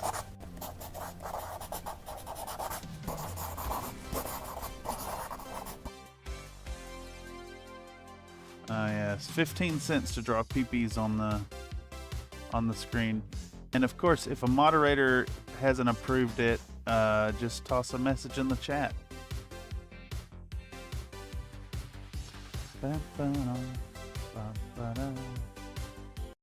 Is that in focus? I think it is. See, if I get out of focus and you can't see what's going on, you just gotta shout at your TV screen or your phone screen really loud.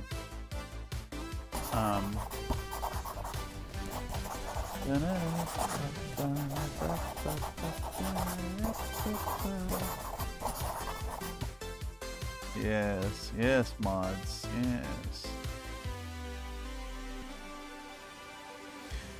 You're picking up the pee-pee I'm putting down. Oh, that's a headache. Holy fuck. God. Oh, my God.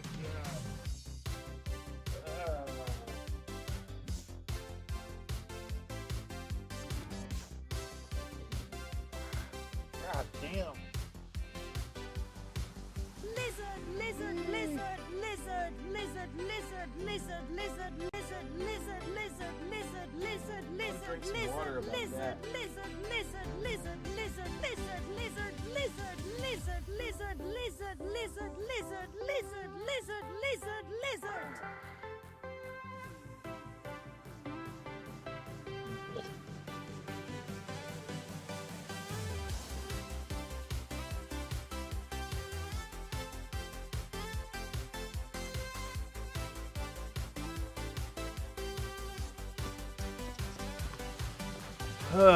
That was a very sudden. Trying to ease it off now. It was a very sudden, sharp headache right inside my temple. It's making me sweat.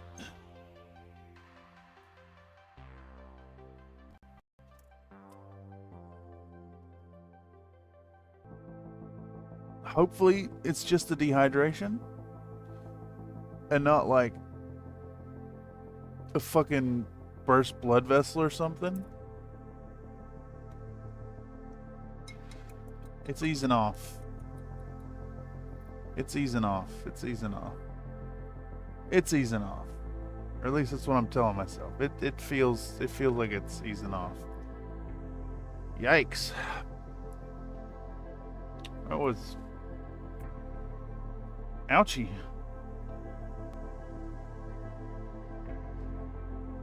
Okay, where were we? We're highlighting right here.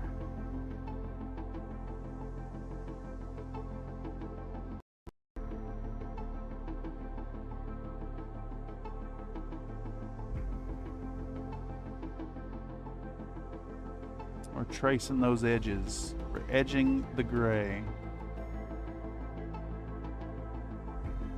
It's like a weird 90s X-Files sex tape thing. Edging the gray. We're gonna do the same like striation kind of highlight pattern here. We could even crisp up this edge here. Pow, pow, pow, pow.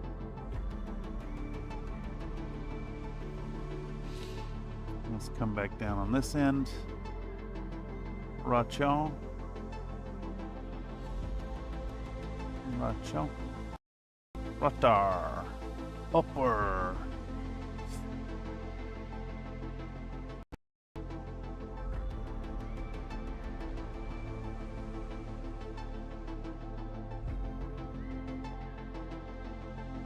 Do we continue the highlighting on the side? I think we do a little bit right here. Bam, bam, bam, bam, bam, bam, bam, bam, bam, bam, like that. Okay, so just about done with this segment. And now with that highlight, we've got that nice dark contrast underneath again that we kind of lost by putting gray over the dark red.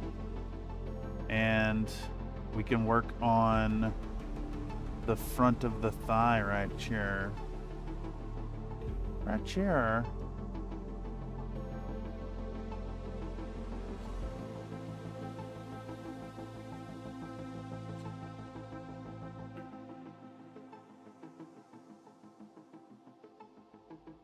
Dude, I wonder, can we zoom this hella in and like focus on the actual like individual fiddly bobs here? The question is, can I like keep that in focus enough to do the thing? I gotta lock in right here.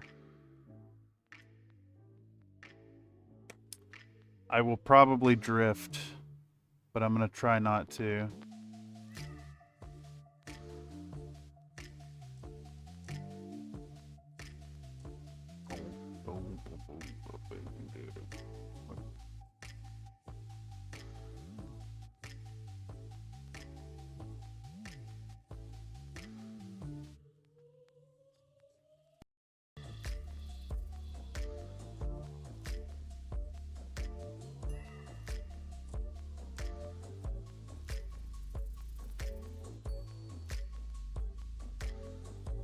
See if we can't get in there.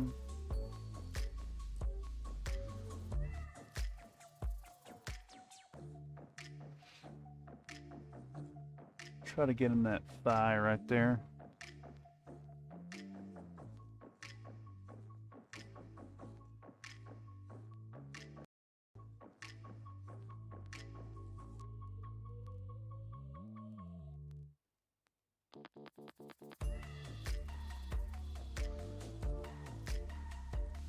I want to emphasize that corner. There we go.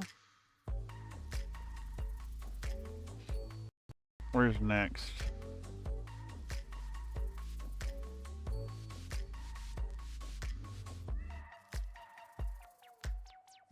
Let's get the top of that top of the back of the thigh right here.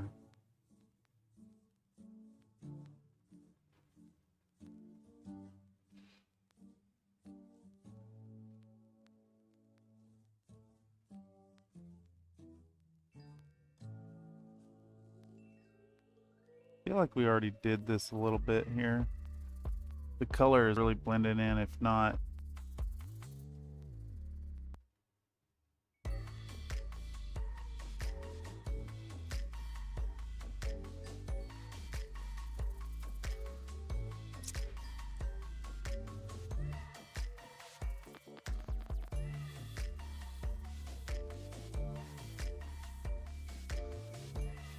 There we go.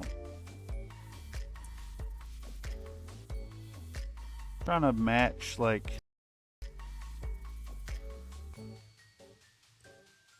a comfortable working angle to a comfortable viewing angle.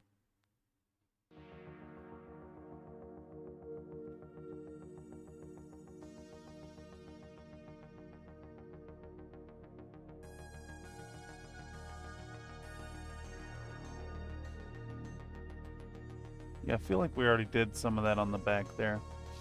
Definitely looks like it. Where's next then? So we've come up the right leg. Let's start in on the left leg. Let's do feet up. Let's do some feet up work here, I think. Same deal here. We're just gonna start hitting those edges. Get them looking real nice and highlighted.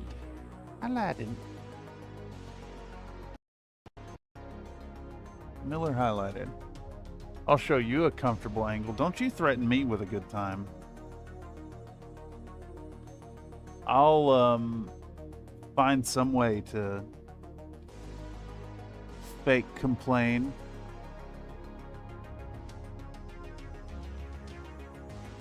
Oh no, this angle is too comfortable. Whatever shall I do? Oh, I'm out of frame. No. It's so easy to drift. It's so fucking easy to drift when it's this tight. I guess I could come back out to the 90-degree viewport instead of the 65-degree field of view. But when you constrain it to the 65, it's like, oh, such a zoomed in shot, you know?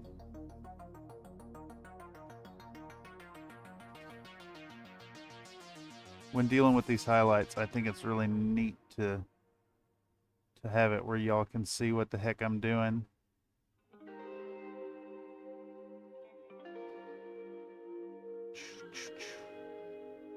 Damn, a nice sharp brush, a new brush. Oh, so good.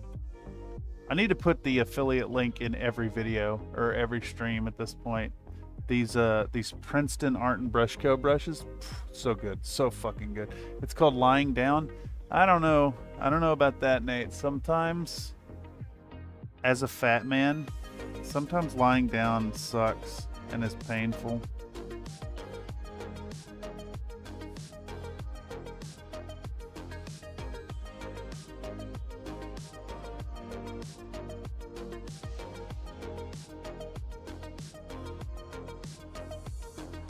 Edge the highlights, edging the gray all around it.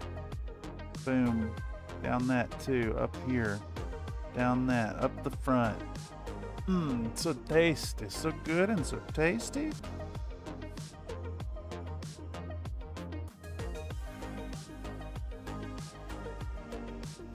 Dude, good and tasty, is that a good redeem? Should we do it?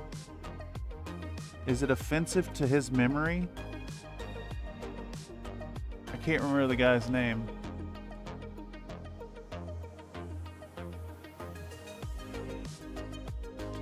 I'm thinking, if I can fit him at least, 3 more redeems. We need Lizard, the good and guy, and then Maybe like squats. Maybe. Let you guys force me to do more exercise. Self-betterment at the behest of chat.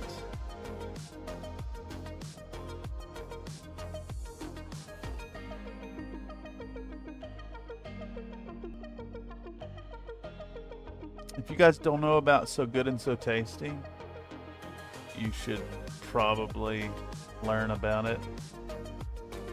Are we locked in here? We're locked in right there. I don't know if I can actually see to get in there, though.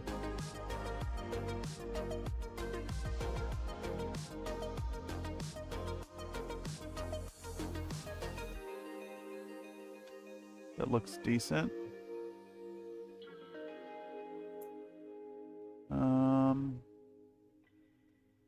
Yeah, I think we're ready to come up the back now.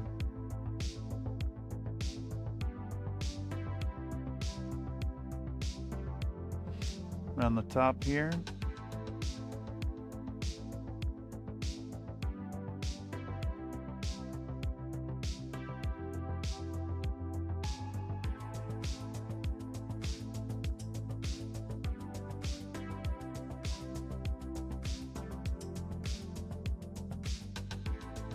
Hit those little edges, make them look good.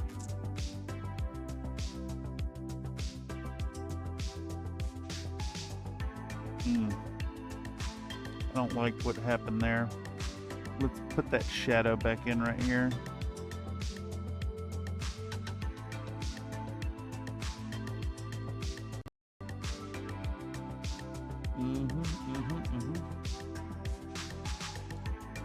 Looking good to me.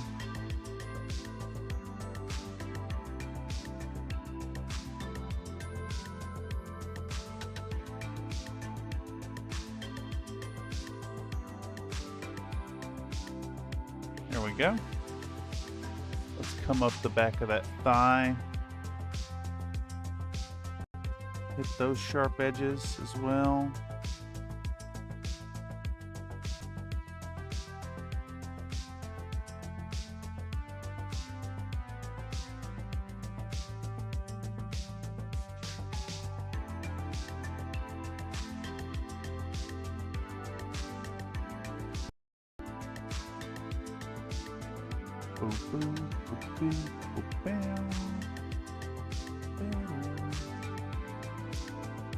Who is this?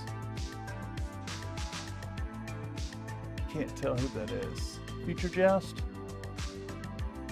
Very relaxed song there.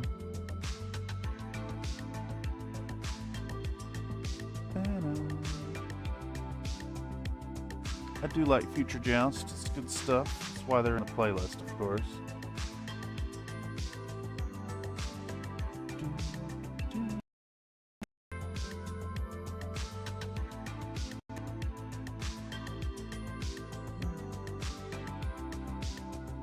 All right, that looks decent.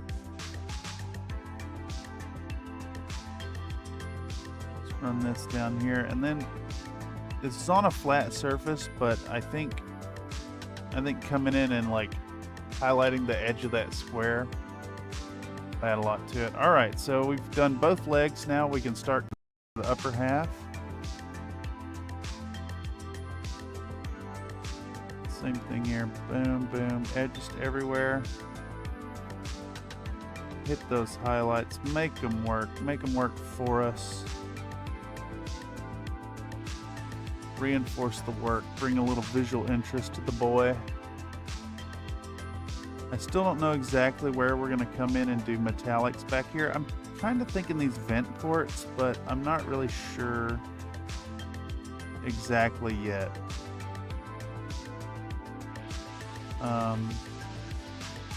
I know some people say to like have a good idea what you're going to do metallics before you get in here, but much like with applying the camo pattern, I think the model will tell me when it wants to be metallic or not.